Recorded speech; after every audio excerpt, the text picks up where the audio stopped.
This is the old story, the story of the human soul trying to awaken to why it came to life. But now it's happening in the midst of culture, as I said, that doesn't have cohering or containing myths. So this turns out to be one of the few ways to find a meaningful path that serves the purpose of each of us becoming who we already are inside ourselves.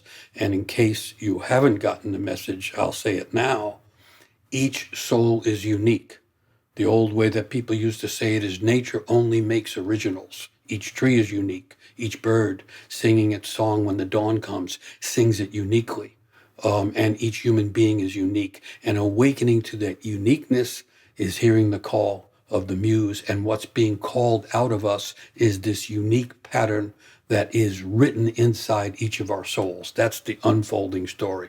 The idea of personal mythology, I don't know, I guess I've been talking about it for 30 or 40 years, but I don't often reference it as personal mythology, but it seems important to do that now because it's one of the few places people can find myth.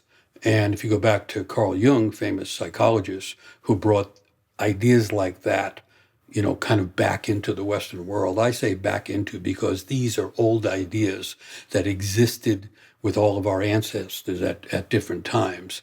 But it's interesting how the most important ideas are the ones that get lost. And so this connection to the sense that we are all mythological and that means that we are all here to live out a story that has been almost completely lost. So Jung, when he rediscovered it, actually wrote this: I did not know I was living a myth or what sort of myth was ordering my life without my knowledge. I simply had to know what unconscious or preconscious myth was forming me. From what rhizome or root did I spring? I took it upon myself to get to know my myth and regarded this as the task of tasks. So I'm following his idea, his rediscovery of this.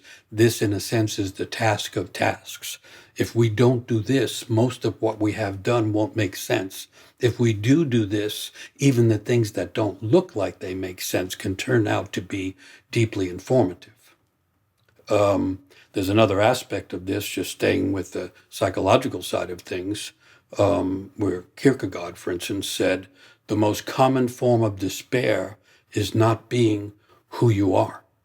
That's a reference to not the who of the ego self, but the who of the deep self, of the deep soul. The world is really despairing if we can't be who we are. And there's very little support for becoming oneself in the modern world because the whole idea has been forgotten. The uniqueness of the soul has been forgotten, and many other things. So in this forgetting, part of what happened is people lost this idea that the soul is coming with purpose and aim and is coming with a unique style. And what is that idea, that old idea, which is in the mythology of all cultures I've been able to study? All the old stories talk about the girl or the boy trying to awaken to some inner capacity, to some inner understanding, some inner talents in order to survive their own life, but also to help other people.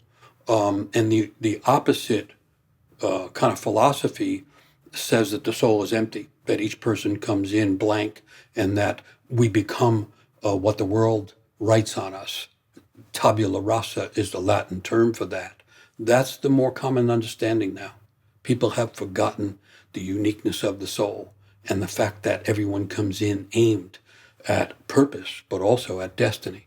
So I'm arguing for the other story, or I'm trying to present stories and ideas that support the sense that each person, whether they know it or not, has come here to do something meaningful, to awaken and have a conscious life that is meaningful, but also to contribute to the world, which is really important now, which underlines the idea that it's more important now that people awaken to the story trying to live through them than at other times, because the world is in so much trouble. And I'll keep coming back to that dynamic between the two big stories, the ongoing drama of the world and the ongoing story of the individual trying to become conscious and make sense and find purpose in that world. Those, in a sense, are the two big stories. So another problem with the modern world, there's the pretension that life starts with insemination or whatever they make it in somewhere in the physical presence, and then it ends when your body dies. And of course, no one used to think that. Everybody used to understand intuitively, instinctively, that the soul exists before it comes into birth and that it exists again after the body dies or the person's life ends. And so I don't want to argue those points. I just want to state that if people do this birth to the grave limitation on their own imagination, the world is literally shrinking around them and inside them. And so being interested in mythology, I'm going back to the old ideas that the soul was present before we were born, and it was present in a very specific way. And it continues afterwards, joins the ancestors, and I don't want to go into the details, but my sense of the world is that it's much bigger than that, much bigger than the idea of cradle to the grave.